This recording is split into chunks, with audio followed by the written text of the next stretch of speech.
Well, hello, friends and fans. Alright, let's do that again. Alright. Well, hello, friends and fans. Narrative-driven games are not for everyone, but if we talk about them, Until Dawn is a game that stands out in this genre. It has a branching story that changes based on your decisions, a cinematic style that immerses you in the game, and a horror element that keeps you on the edge of your seat. And after being exclusive to PlayStation 4 for a while, Until Dawn is finally coming to PS5 and PC with flashy upgrades. So let's find out if Until Dawn lives up to the hype or if it's just another horror cliche.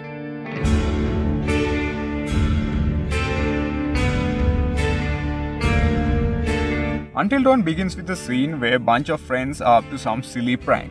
They are staying in a cabin in the woods on a mountain named Blackwood Pines, which belongs to their friend Josh, who's portrayed by amazing Rami Malek. Josh also has two twin sisters named Hannah and Beth. However, there's a guy in this group called Mike. One of the twin sisters, Hannah, is obsessed with this dude and everyone in the group knows it. So these stupid assholes thinks it's a good idea to prank Hannah in her own home while her brother is so fucking drunk. They write a note to Hannah pretending to be Mike and tell her to come to a room at 2 a.m.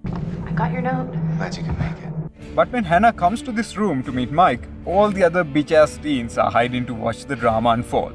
However, one of them makes a noise and Hannah realizes she has been played. Obviously, she feels humiliated and runs away to the woods and Beth follows her. But it turns out there's something else in the woods that has started to hunt them down. Well, this is gonna end badly. Tell me more. Tell me more. Nope, can do. No spoilers. Okay. Now, a year after this tragedy, Josh, the brother of Hannah and Beth, invites his friends back to the lodge on Blackwood Pines for some fun. As Josh is still in so much pain after losing both of his sisters, everyone shows up. However, none of them have any clue that they are in for some crazy shit once they get into Blackwood Pines and have to survive until dawn. No pun intended. Anyways, the story of Until Dawn is not the greatest, but it has some cool moments and twists that kept me hooked throughout the game. Oh, good. Why, that's very good. Yes, I like that. Since Until Dawn is a narrative-driven game, there's not much to do when you play the game other than walking and making choices. It has fixed camera angles like in Resident Evil games, but without the clunky tank controls of those old games. This makes it easier to move our characters around. Even though it has fixed camera angles, we can still move our camera a bit. This lets us explore the environments a little. Also, since this game is full of cutscenes, they are also a direct part of the gameplay, so we can pause at any time during them. And the butterfly effect plays a big part in the game. Oh, by the way, you know what that is, right? No. Come on, who hasn't heard of the butterfly effect before? How am I supposed to know that? Look, I don't know much about that shit either, but from what I get, the tiny breeze from a butterfly's wings can cause a huge storm in a few days. Like if we think of the world as a one big system, a small thing can lead to a big disaster over time. Well, that's some complicated shit. So I don't know more about that, but that's enough to get the game. So the butterfly effect in the game is similar. A small choice at the beginning can kill someone later. That means even the smallest decisions we make matter a lot. This makes us try to be smart with our choices. The choices we make decide who lives or who dies. And since the game is like a TV show, each time we play the game, it gives us a recap of what happened before. This helps if we come back to the game after a long break. Nice! Decision making is the core of Until Dawn. It basically has two parts. The first is we have dialogue options or choices to make by picking them. We can choose them at our own pace during a chill scene, but in tense moments we have limited time to act. This makes us think fast with our decisions. And the second one is quick time events. These are mostly mixed with the choices we have to make in a limited time. These QTEs range from minor to major ones that can even determine the fate of our characters. So if we keep messing up important QTEs in a row, it means we might lose our characters for good. These QTEs can be button prompts, aiming segments or keeping our controller still. All these mechanics are taught to us early in the game with easy tutorials, and mastering them all will boost our chances of survival for sure. So for God's sake, just remember them well. Do it! Just do it! In the segments where the motion controls are used, we have to be as still as possible. If we move the controller during these QTEs, it's game over. This mechanic is mostly used when our characters are hiding. It's a cool mechanic that puts us in the action. It makes us feel the thrill of the scene ourselves. Well, I used to hold my breath whenever this kind of QTE happened, or I always messed them up. but we have no clue how these motion control QTEs will work on upcoming Until Dawn PC port, as X input doesn't support motion controls. Anyways, back to decision making. When we make a big decision, it'll be updated as a butterfly effect event. We can check them out in the butterfly effect menu anytime during the game. Also, when making decisions about our friends, we must think about their current situation. Like if a crazy bull is charging at us, we won't tell our friend with a broken leg to run with us, right? So we shouldn't do some dumb shit like that in the game either. Stop it. Get some help. The choices we make in Until Dawn don't just affect the game's outcome, they shape our friendships too. The way we treat them early on will change the way they treat us later on in the game. So we can peek at relationship meters, our character's stats, and the current goals whenever we feel like it. But here's the real kicker. We must remember the key story information given in the game. If we don't have a clue about what's going on, making the right calls later will be a shot in the dark. We also gotta weigh the risks between picking the safe or quick choices. Opting for safe might keep us out of trouble, and choosing quick ramps up the challenge with tougher QTEs.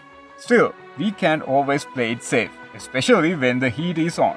Dragging our feet could spell disaster for us or somebody else. But that doesn't mean we should always have to make the 100% correct choices. I mean, practically it can be done in the first playthrough anyways. So when we make a bad decision or miss some QTEs, there's mostly a second chance to make things right. But if you are bright enough to screw those as well, there's no hope. You guys are hopeless! So here's the deal with choice-based games. Usually you gotta make choices to stay on the right path. But in Until Dawn, sometimes the best move is not to make a move at all. Plus, once you make a big decision, the game autosaves it ASAP, no takebacks. But if you're freaking out thinking you goofed up, you can try quitting the game real quick and restarting. If the game hasn't saved you, oopsie, you can pick up from the last checkpoint. Now, I think not being able to undo choices cranks up the game's tension. It leaves us feeling exposed without a safety net for our decisions, which is pretty rad for a horror game. But get this, some choices don't change a thing, leaving us scratching our heads. And all choice-based games have little or more illusion of choice. Also, that's something that should be in games like this. Why? Because practically it's not possible to make a game that allows the player to make 100% of the choices. If it were and you aced the early choices, you would wrap up the game way ahead of schedule. To keep the story rolling, the game's gotta have some reins on it. So Until Dawn's got this illusion of choice thing going on, but it's pretty subtle. I'd say we got like 70 to 80% control over what happens, and our actions pack a real punch. However, I personally like it if I get a little more control than that. You know, like Heavy Rain or Detroit, where you have more narrative control. But then again, there's nothing to complain about it. And those totems we find along the way will give us a sneak peek, giving you a heads up on what's around the corner. These are handy for making smart moves ahead of time. But there's more. But wait! There's more! Snugging these totems unlocks some secret footage. This stuff dives deeper into the story, showing you things you wouldn't even catch by just playing through the campaign to the end. Also, as you roam around in the game, you will find more than just totems. There are other collectibles that shed light on the story, and no need to worry about missing them as the game makes sure they will catch your eye. Over in Dr. Hill's segment, the game quizzes on your fears. It might not seem like a big deal, but the game uses your answers to customize the scares just for you. It's a nifty trick that personalizes the horror, making it a standard feature that other horror games could totally borrow. And Until Dawn is pretty spooky thanks to all these tricks up its sleeve, but I gotta say they kind of went overboard with jump scares, which feels like a overkill. Gotcha, bitch! Until Dawn is a relatively short game, but Supermassive Games went all out to make it a stunner in visual department. I mean, PlayStation exclusives are known for their good looks, but Until Dawn is cut above the rest. The character designs are super detailed, right down to the imperfections of the faces and high quality textures, making them feel real. We don't always see our characters up close, but the game gives us plenty of chances to get up close and personal with the action. They even model the human characters after real actors, like Rami Malek, which is pretty cool. Yeah, bitch! The world and enemy designs got just as much love as the characters, so visually, the game's kick-ass. They use motion capture for facial animations, which usually looks spot on. But sometimes they hit that uncanny valley, which can be a bit off-putting. And occasionally, the expressions don't match the mood, which can yank you out of the movement. But overall, the facial animations are top-notch. Plus, the walking and most other animations are motion captured, adding to the realism. But some characters in the latter half in the game are hand animated, and I can't show them to avoid spoilers. somehow they can look bit stiff compared to the others. As in, Last of Us also has hand animated monsters, and they blend seamlessly with motion captured stuff. So if Until Dawn had just polished up these few stiff animations, the overall design would be flawless.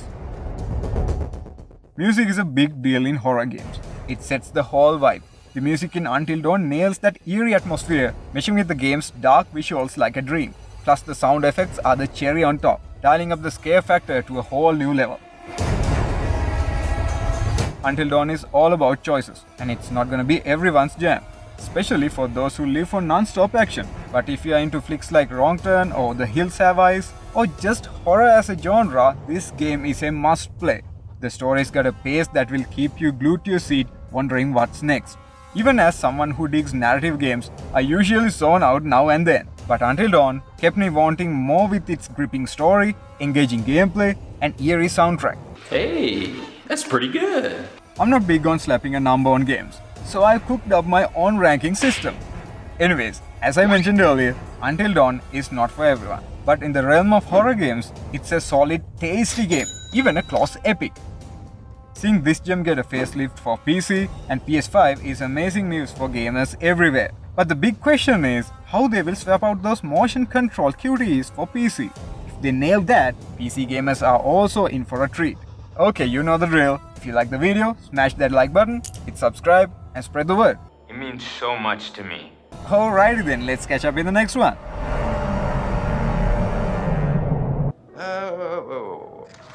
Well, I'm afraid once again we're out of time, but I promise we'll talk again very soon.